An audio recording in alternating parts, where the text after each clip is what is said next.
All right. Well, welcome to our youth and young adults Zoom conversation. We are joined today by Rebecca Jacobson, and Rebecca is the executive director of Youth Ministry Consultants. There is a lot there, but I'm going to let Rebecca introduce herself. Tell us a little bit about you, Rebecca, maybe your background, how you got into this role, some unique things about you, and then introduce us to Youth Ministry Consultants and what you all do. Yeah, I'm so excited to be with you guys today. I love the Covenant. I was a Covenant youth pastor for a few years, and even though there's not a church by us anymore, we still I still try and find my way into every Covenant, pod that I can get into because we just love the work that you do. Like Pete said, I work for Youth Ministry Consultants, and we are an organization that equips and trains youth workers, but specifically those serving in smaller churches. I like to say I was a reluctant youth leader. I grew up church planting, and when it came time to go to college, I very much felt like I had paid my dues in ministry, and it was time to move on to something a little less ministry oriented. And so I started college with the goal of going to law school and had whole different ambition. And my freshman year, God kept putting on my heart teenagers. And so I negotiated with God that I would serve in student ministry for exactly one semester, and then I was for sure done.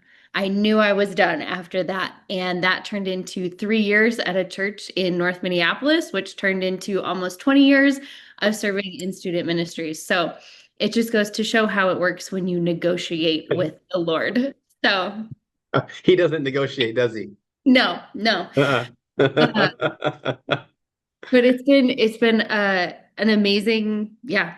I'm so glad that I didn't get my way there. Youth ministry consultants exist because we believe in the work of the local church, and we believe that ministry to the next generation matters. And so we get to do a lot of cool stuff that I'll tell you about after we have a conversation. But my family and I live in Denver, Colorado.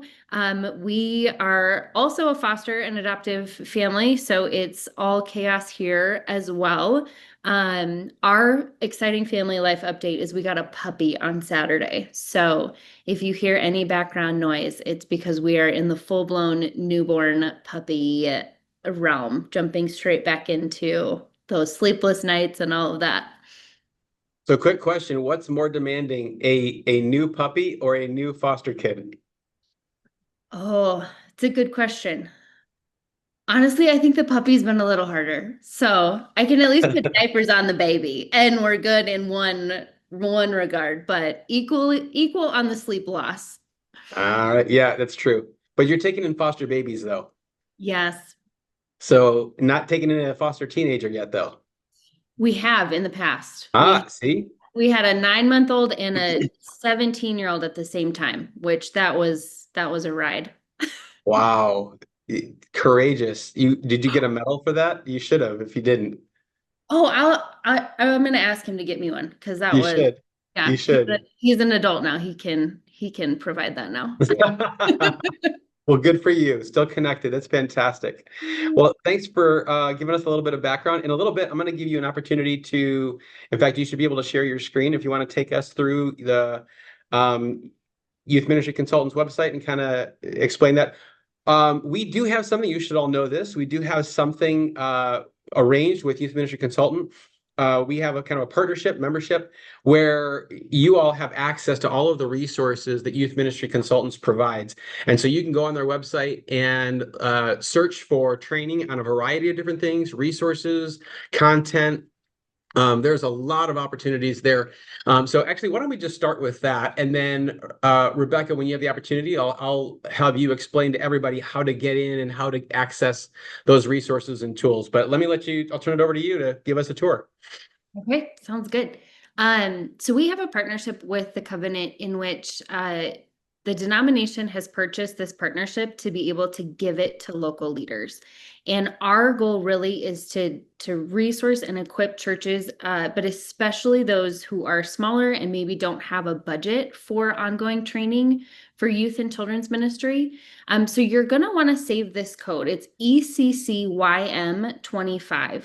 This works on all of our 1 hour trainings. It works for coaching, different things like that. But basically, what we do, you get to give it away to the leaders in your conferences, your volunteers, anybody who could benefit from it. We always joke that we don't care who you give this to. If it's a parent, if it's the cashier at Target, if a kid is going to know Jesus better because someone was equipped, that's who we want getting the resource. So, on our website, you'll find upcoming conversations and also recorded conversations. So these are some that we have coming up that I hope you'll join us for. It's youthministryconsultants.org. You'll see all of the upcoming conversations. We host them usually once a month. Sometimes we take a break in the summer because y'all are so busy on trips and camps and ministry. The season just changes, but we love to host just different leaders that can speak into different elements of youth ministry. So we have Austin Walker is going to lead a session on what does it actually look like to craft a compelling vision and get that trajectory for your ministry and get clear about what you want to see happen. Kim Bato is going to talk about neurodivergence and how do we disciple kids well on just however God made their beautiful brain, how do we engage well and lead them from an informed place. And then on January 8th, we're going to talk about the anxious generation and how do we engage well with students as they navigate this reality. We see the rate of anxiety skyrocketing, and we want to respond well to that and be a place where kids find solace and healing and hope in the midst of all of that chaos. Mm. And then a couple other things I want to just bring to your attention is we have smallyouthministry.com, which actually this came from, this was Ginny Olson's idea, who's also a covenant leader. We got to partner together on this and launch Small Youth Ministry, which is over 100 free resources for churches of all sizes. And so there's a ton of stuff out there. We're going to be releasing really cool things in the next couple weeks.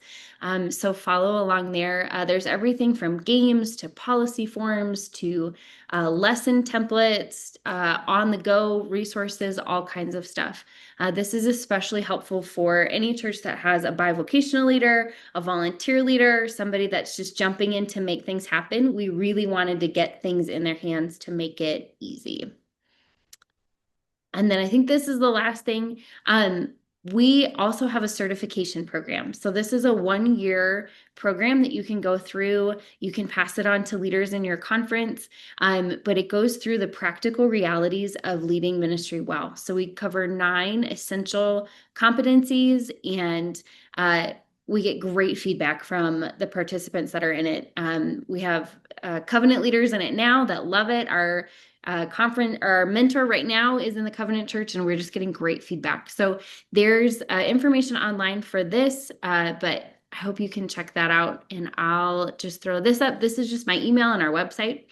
So if any of that was too fast, you can take a picture of this, and I would love to get on a Zoom call with you or connect and talk more. Excellent. Thank you so much. And does anybody have any questions about what you just saw there on the website and accessibility and what's available?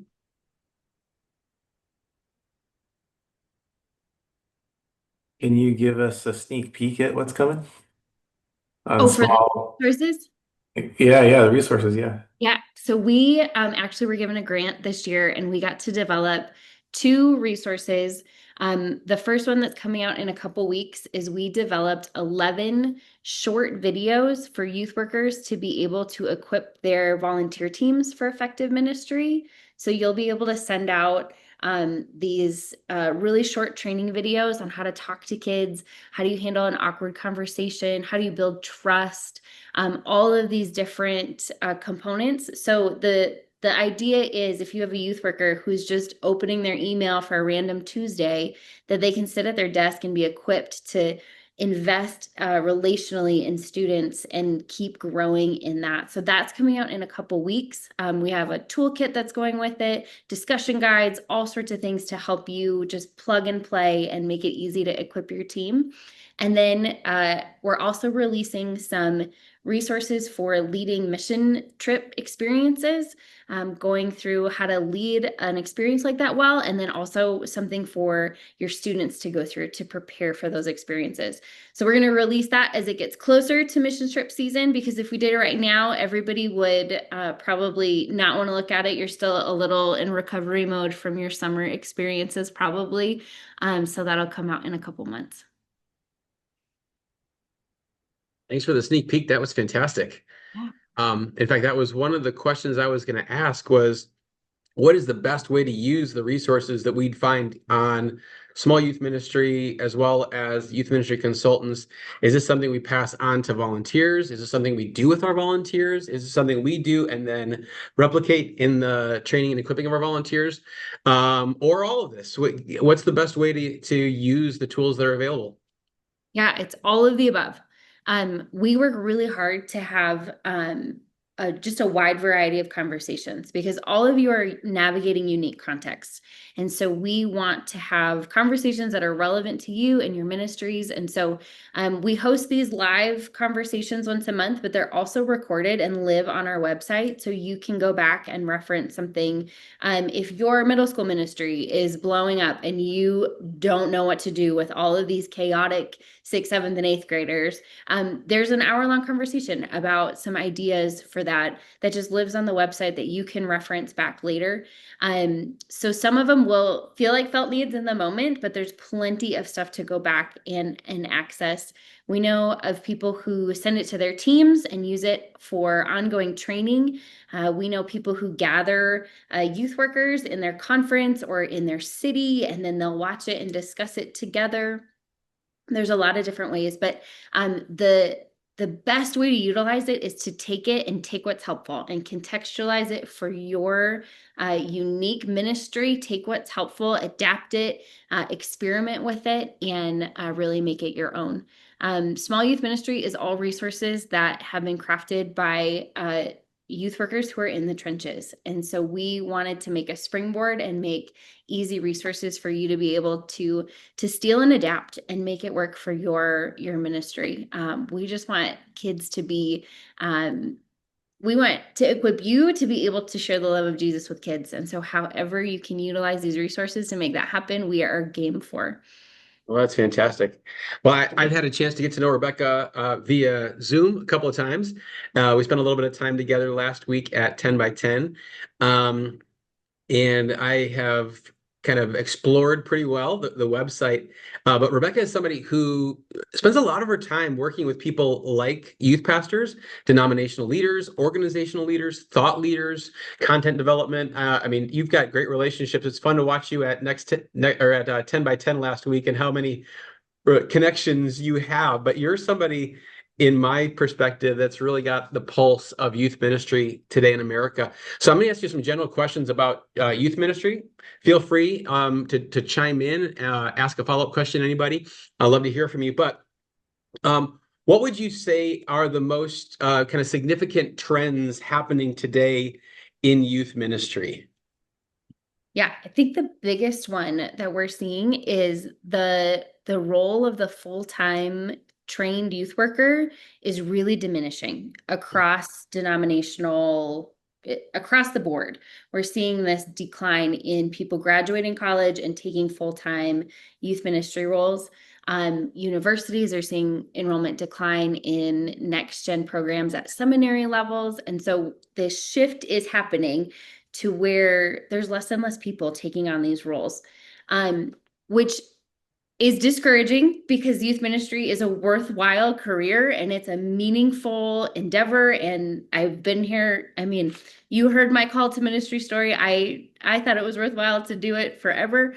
So it's really discouraging in one aspect, but one encouraging thing we're seeing from it is we're starting to see the rise of what we call homegrown leaders, which are men and women that are already in the congregation, that are, once there's this gap established, they're recognizing that this work matters. And so they're starting to step up to the plate and say, I don't really know what I'm doing, but I know that I care about teenagers and I know that I love Jesus, and I'm going to find a way to put those together and figure out what God's going to do with it. And those are some of our favorite leaders to work with, because that we've all been in that boat where we have that like obedient yes, but we really don't know what's after that. So it's a privilege for us to come alongside those leaders and figure it out together. But I think this trend is going to continue to shape the landscape of youth ministry going forward. We had a Mhm. really strong season of it was academics and it was career youth ministry people making decisions, and now it's a lot more grassroots and organic, and that gives a lot of freedom also to contextualize and make things work for your context. So that's probably the biggest shift that I'm seeing. Mm. Are other people seeing that? Is that consistent with what's happening in your conferences and in your congregations?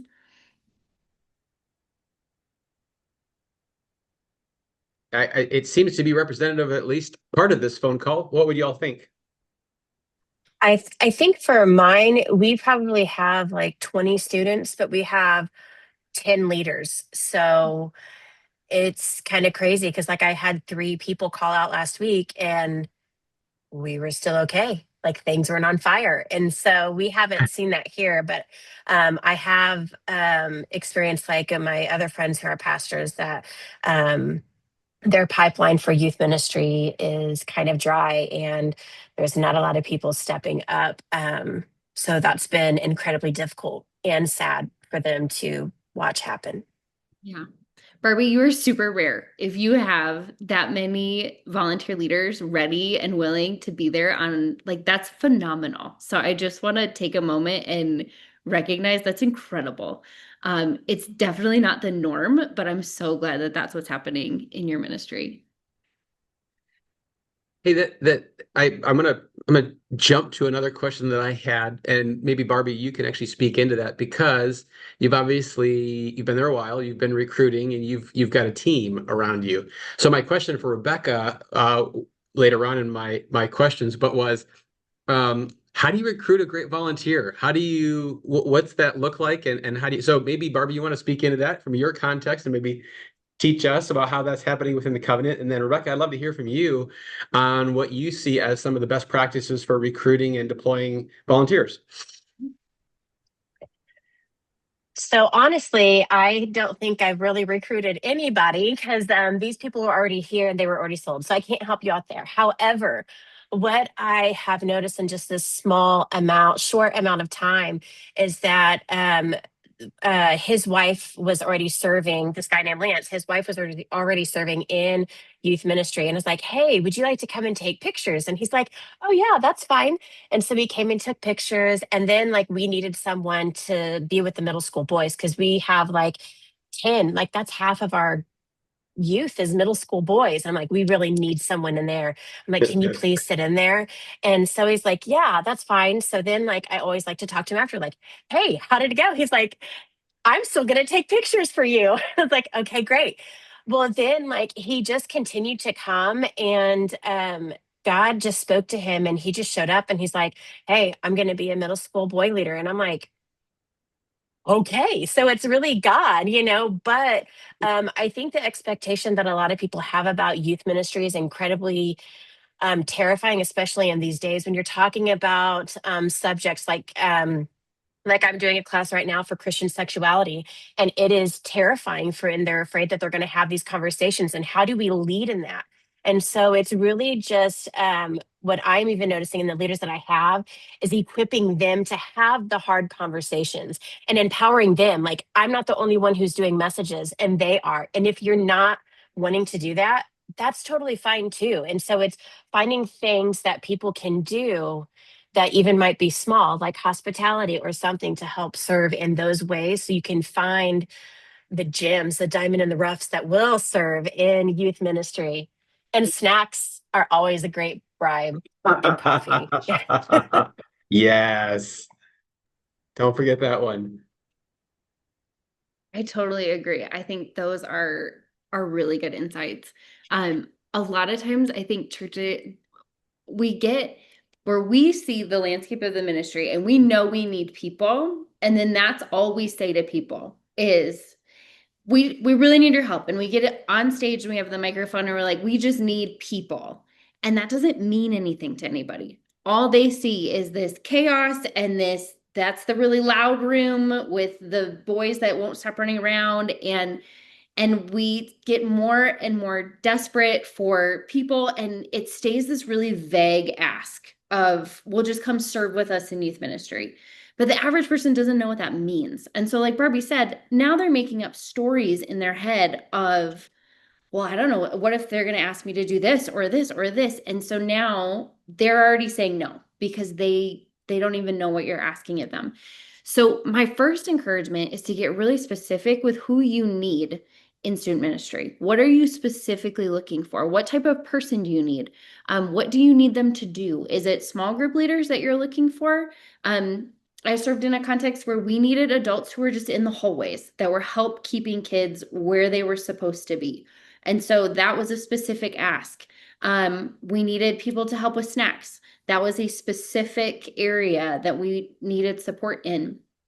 And once you get specific, you can kind of break down and get clear about what are we asking of you? I need you for this amount of time on this day of the week for this period, this many months. And that becomes a lot easier for somebody to actually say yes or no to. Barbie, I also love how you identified that a lot of people need an easy in for youth ministry. To go straight from an outsider to small group leader is way too big of a jump for them to make, but they can bring snacks.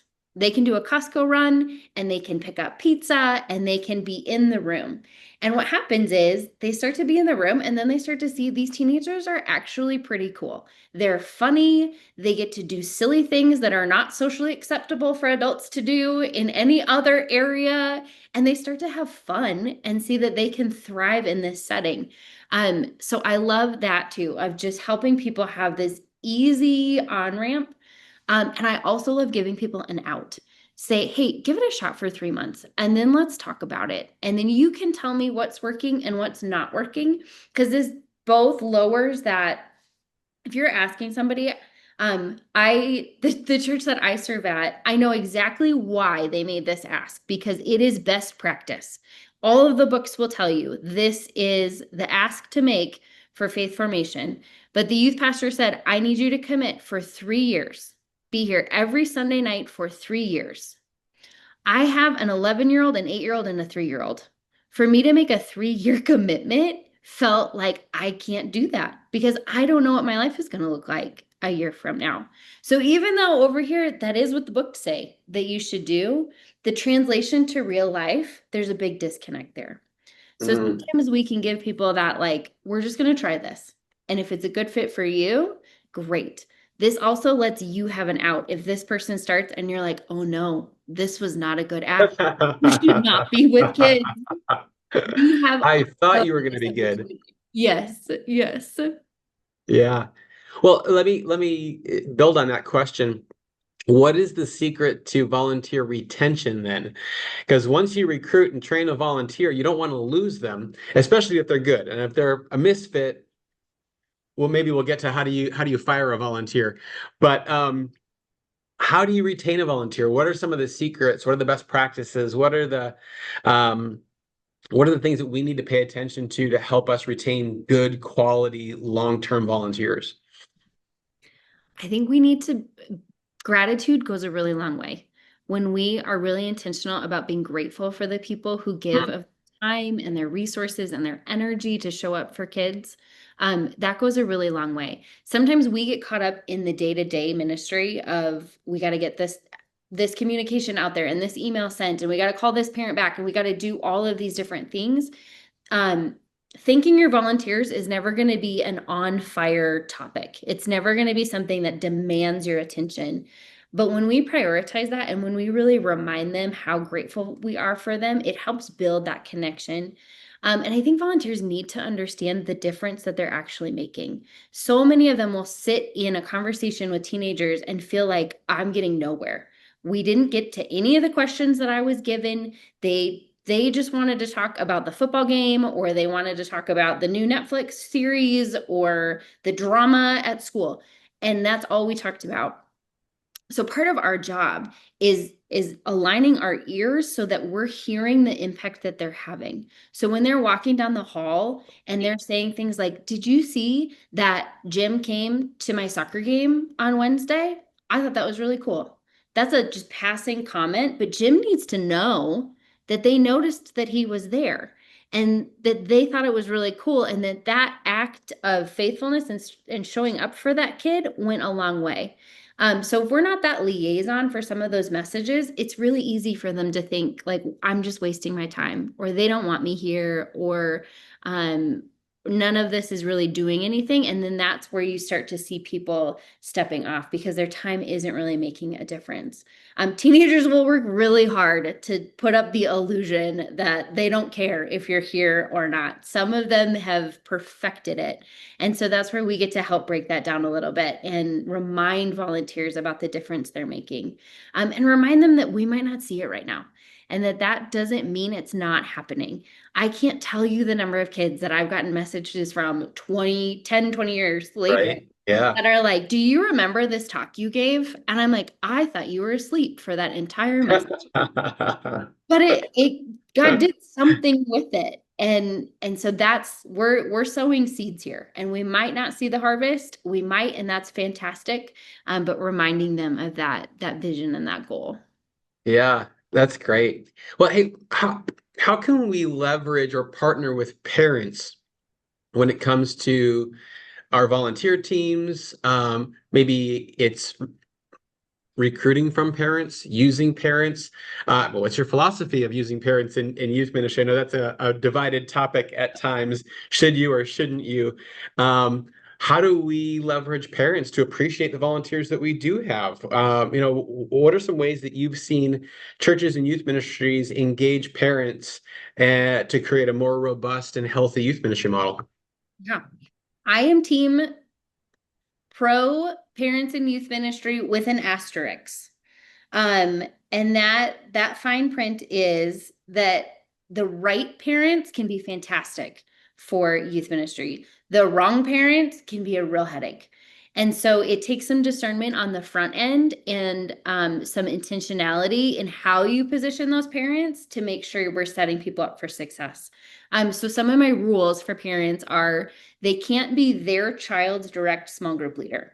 And we Ah, just help parents understand that their kid needs a safe place to talk to another caring adult about things that they might not they might have a different conversation with that adult and get a different perspective and a different uh understanding of what God's doing there than they would if they just had that conversation with their parent. We want to make that circle bigger. And so if a parent is right there, it might shut down conversation, it limits who they're talking to, and that's just not good for everybody.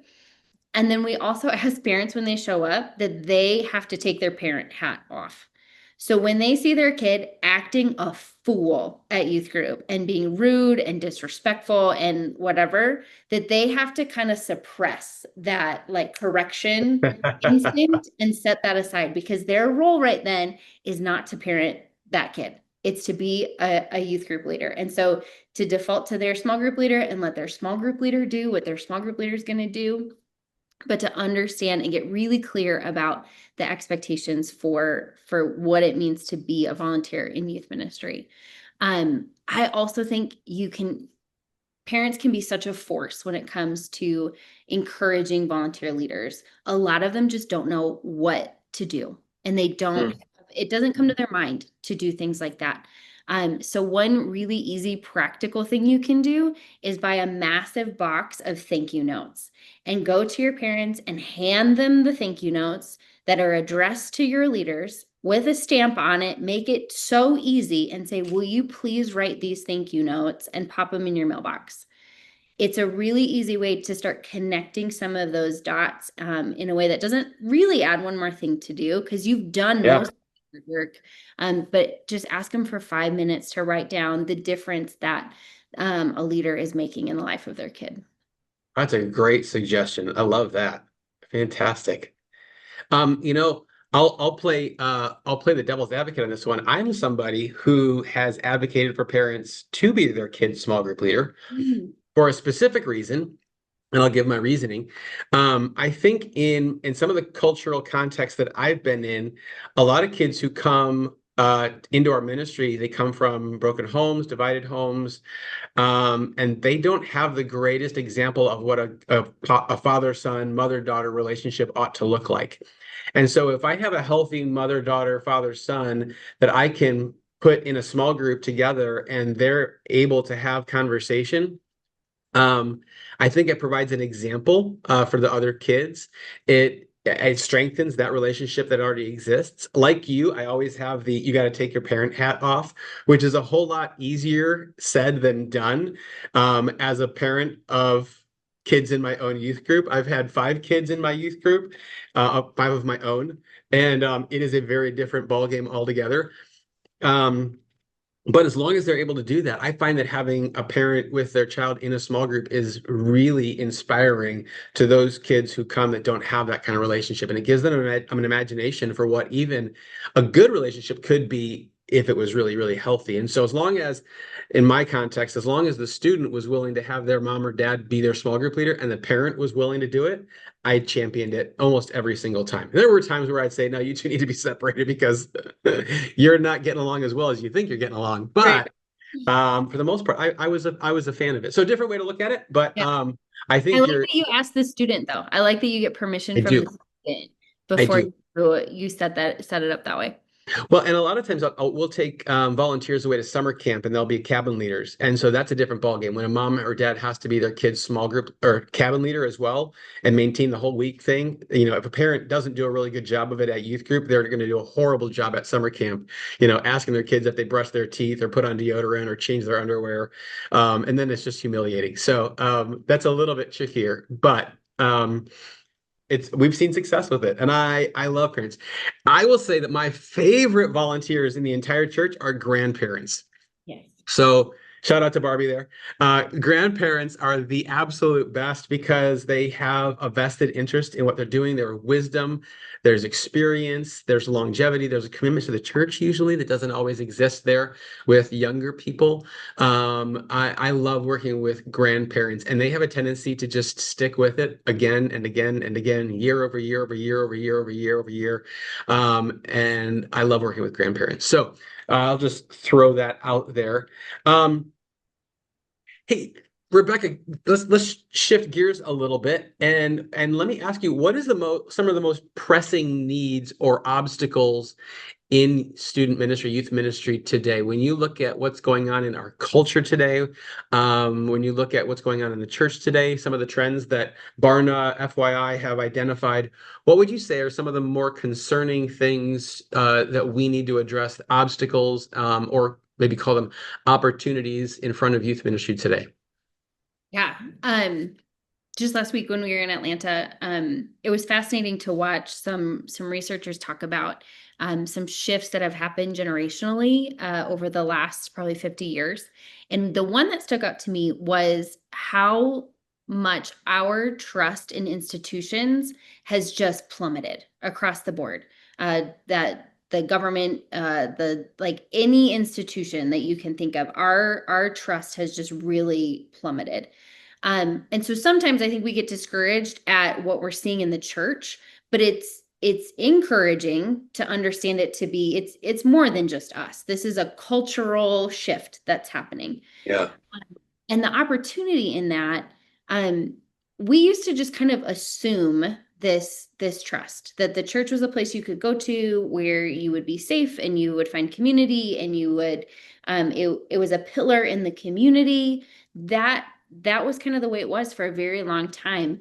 And I think we took that for granted. I think we just kind of we were leaning into that, and then we weren't really trying as hard as we could to be authentic and to have integrity and to create really meaningful experiences for families. And so the opportunity here is if we are seeing this shift of we're losing trust, how do we become those trustworthy people in the community? How do we become people of our word? How do we become people that prioritize the safety of kids and teenagers?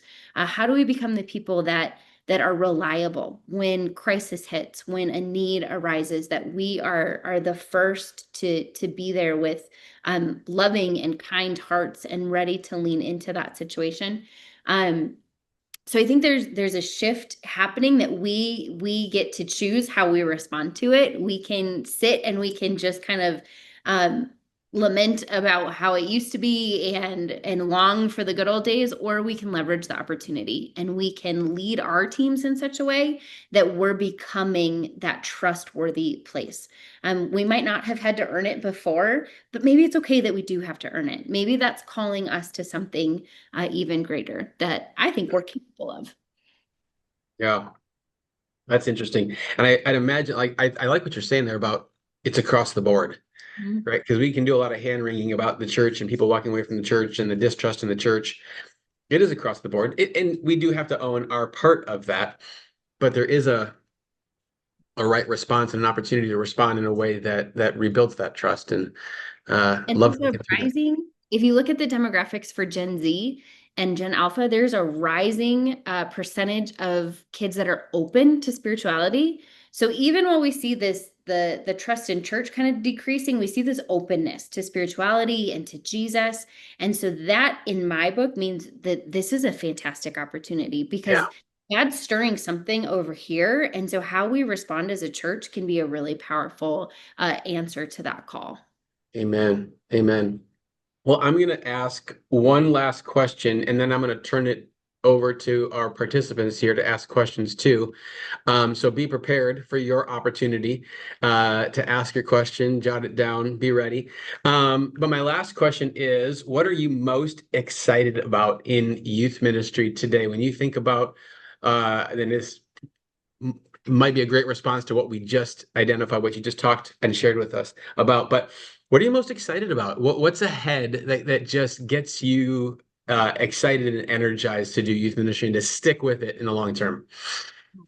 I think God is doing something really cool in youth ministry. I think there is change kind of brewing, and people are willing to ask questions and kind of push back on the way that we've always done things. We serve a lot of smaller churches, which statistically more and more churches are getting smaller. Small churches were already the vast majority of churches in the country.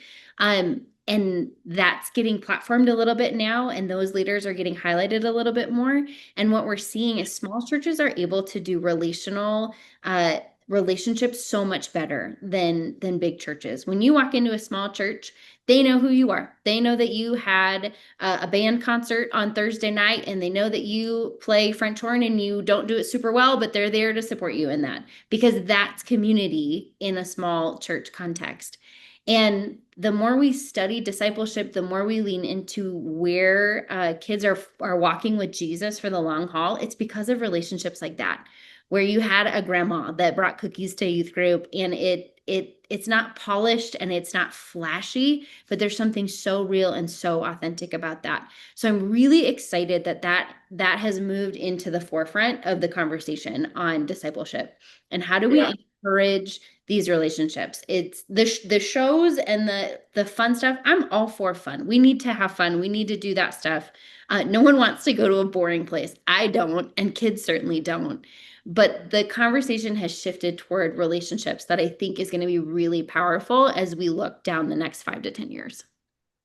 Oh, that's fantastic. Yeah, I'm excited about the same thing. Being at 10 by 10 last week was exciting because it was a room full of people who were thinking and saying the same things, but coming at it from dozens of different angles with different resources and contexts. And it was exciting to be part of. I was glad that you were there with us.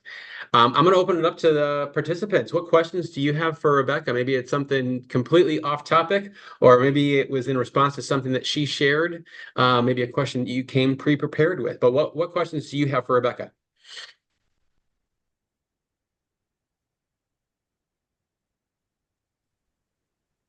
Hi, Go it's right me ahead, Barbie. again. Yeah, jump in. So, can you tell me? So, you did youth for about 20 years, but what is something that you wish you would have known at the beginning of it? Like, oh man, if I knew that, this would have made it so much easier. I wish that I didn't have to learn the hard way, that it's not all up to me, that I don't need to, I can maintain healthy boundaries. I can live in the way God designed me as a person who needs sleep and rest and just downtime, that I can live in the way I've been created, and God will still be faithful to complete the work that He's started here. It's really easy when we're in a calling that is so weighty. We're looking at this teenager and we want them to know the hope of Jesus, and their life is burning down, and we want to be there for them. And it's so hard to be like, actually, I need to just stop talking to you right now because I am in my like downtime. Like that's not a thing in youth ministry.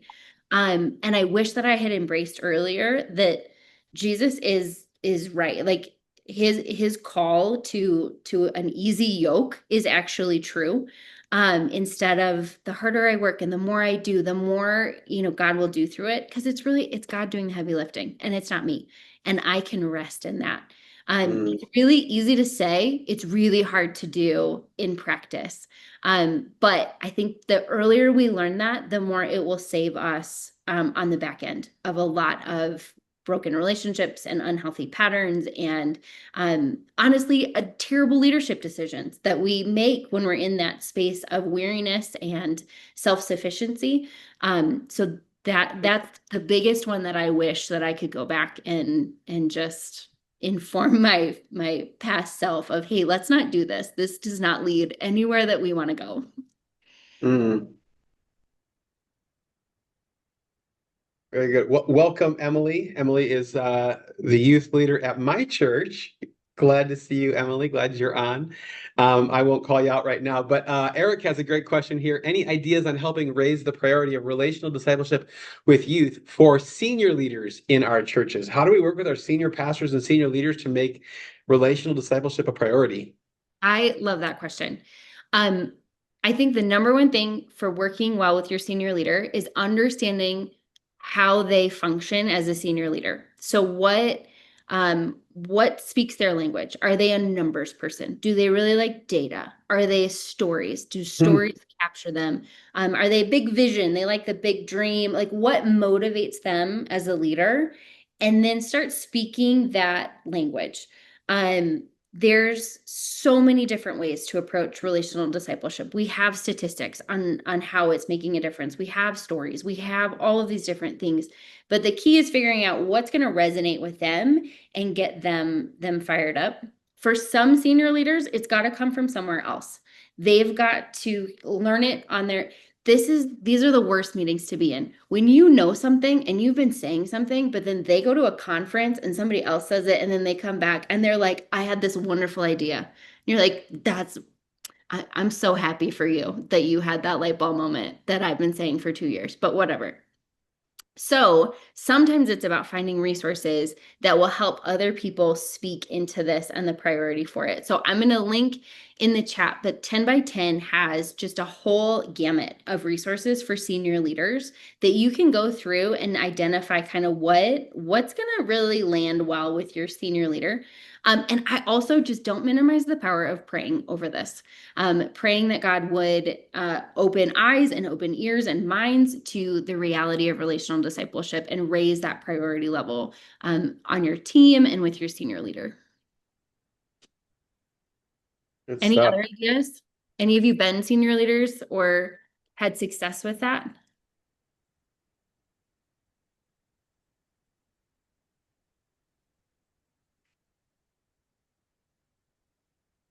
All right, Emily has a question here. Can I ask it here? Or Emily, do you want to ask it? Sure, I can. Go right ahead. So I'm wondering if you have recommendations for resources to utilize as you're getting started, co-creating kids and youth ministry for congregations. What do you mean by co-creating? But like the congregation being integral in the design process of what those spaces look like. Yeah, I think that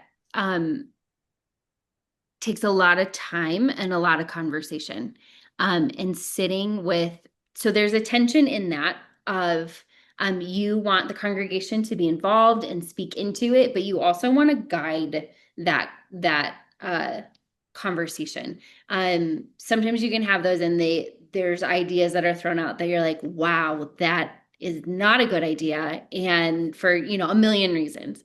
So I would spend a lot of time thoughtfully crafting the questions that you want to ask and laying kind of the framework for those discussions. So you want to be casting the vision of this is what we want to see happen. This is what researchers say are elements of effective ministry. So we want to see all of these. And so you kind of set people up with like, these are the boundaries of our conversation. And so if we want to see relational discipleship and we want to see authentic community and we want to see a lot of fun experiences and intergenerational connection, like those are our 4 pillars that we've identified. That gives people a framework to work within instead of just, well, back in my day, we did this and everybody loved it, so we should just do that. Then you're guiding them toward this place of help us create within this kind of space.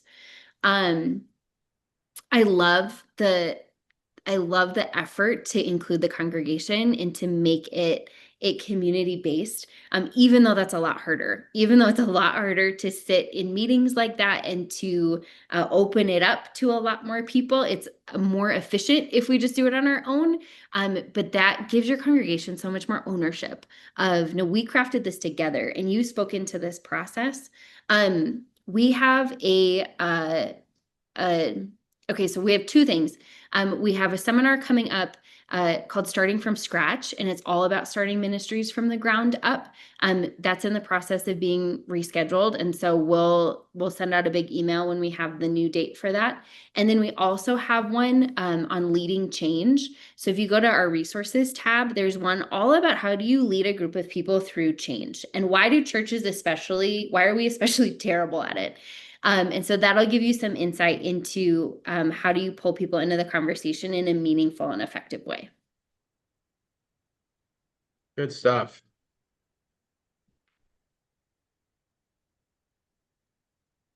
Well, I know that Rebecca, you gave us your contact info earlier. Hopefully everybody had a chance. Would you mind putting that slide up again? Yeah. I know that Emily joined us a little bit late there, but just so that everybody has it, if you wouldn't mind sharing it. I know Rebecca would be thrilled to hear from any one of you.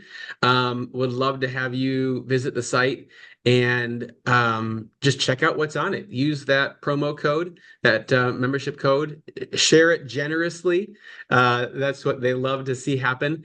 And let's see if together we can continue to shape our churches and our volunteer teams to reach the next generation and care for them well in Christ. So there it is, youthministryconsultants.org, Rebecca at youthministryconsultants.org. Yeah, any last words of wisdom for our team here, Rebecca? I'm just so appreciative that you're in the spaces you're in. The work you do matters so much. We a lot of times feel discouraged because it's like we're just relegated to the basement of a church and we just dole out snacks and play dodgeball. But the things that you do and the ways that you show up for teenagers just makes a lasting difference. The kids and teens that will have their trajectory changed because you decided to show up in the ways that you did is just countless. And so I'm so thankful for what you do. Thank you so much. Hey, let me take a moment as we close our time together to pray for you, Rebecca, and for Youth Ministry Consultants, and for each of the participants here today. Jesus, we thank you so much for the great privilege it is to be called your children, to be united in your family, to be brothers and sisters in Christ, and to be entrusted with the care of your children, our little siblings. God, we're just so grateful for youth ministry and the way that our churches, way that the covenant has valued youth ministry in such a way that gives us the privilege of caring for these young people, their families, and the volunteers who love them too. God, I just pray for Rebecca and Youth Ministry Consultants. I pray that you bless the work of their hands. I pray that you would help them as they develop resources, as they discern the trends and shifts in our culture and churches. I pray that you'd make them wise. I pray that you make them diligent. I pray that you'd rally the resources of heaven so that they can do great work and continue to produce great resources for our churches and youth ministries. And I pray that you just bless Rebecca as she leads. Just give her favor, give her joy, as she pours into this each day. Give her space and time and rest, especially when it comes to family and her kids. God, just grateful for the partnership that we have with her. I pray that you would also bless each of our youth workers here on this call. God, I pray that you give them wisdom and stamina, creativity, strength, courage, favor, and above all, just great joy, knowing that they're making a difference in eternity each time that they pour into the lives of a young person or a family or a volunteer. Bless us this day as we dedicate ourselves to your work and to your kingdom and to the covenant. In Jesus' name we pray. Amen. Amen. Thank you so much.